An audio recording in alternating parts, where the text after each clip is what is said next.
আসসালামু আলাইকুম। পাপিয়াস কিচেনের পক্ষ থেকে সবাইকে ওয়েলকাম। কেমন আছেন সবাই? এই তীব্র গরমে আমাদের প্রত্যেকেরই নিয়মিত শরবত খাওয়া উচিত। আজকে আমরা তৈরি করে দেখাবো বেলের শরবত। প্রথমেই আমাদের একটি বেল নিয়ে নিতে হবে। তারপর বেলটাকে ভেঙে একটা পাত্রে পানি নিয়ে সেই পানির সাথে বেলটাকে মেশাতে হবে। বেলের ভিতরের অংশটাকে হাত দিয়ে বা চামিচ দিয়ে বের করে নিতে হবে। বেলের শরবত বানানো খুবই সহজ। ভালোভাবে ভিতরের অংশটাকে বের করে নিতে হবে।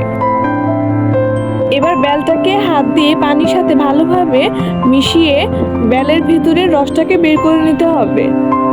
ভালোভাবে চিপে রস বের করার পরে বেলের উচ্ছিষ্ট অংশটাকে ফেলে দিতে হবে। এবার 3 টেবিল চামচ চিনি দিব, আপনারা পরিমাণ মতো দিবেন, আর অল্প একটু লবণ দিব। এবার চিনি আর লবণের সাথে ভালোভাবে হাত দিয়ে মিশিয়ে নিব। আপনারা বেলের সাইজ অনুযায়ী পানি নিবেন। বেল বড় হলে পানি একটু বেশি নেবেন, বেল মাঝারি হলে পানি পরিমাণে আরেকটু কম নিতে হবে। পানির পরিমাণ আন্দাজ করে পরিমাণ মতো চিনি মিশাতে হবে। এরপর একটা জগের মধ্যে শরবতটাকে ছেঁকে নিব। আপনারা বড় জগের মধ্যে বড় ছাঁকনি নিয়ে আরো ইজিলি ছেঁকে নিতে পারেন। এবার শরবতটাকে গ্লাসে ঢেলে পরিবেশন করলেই হয়ে যাবে আজকের বেলের শরবত। এই গরমের মাঝে আমাদেরকে সুস্থ থাকতে হলে প্রত্যেকেরই বেশি বেশি শরবত খাওয়া উচিত।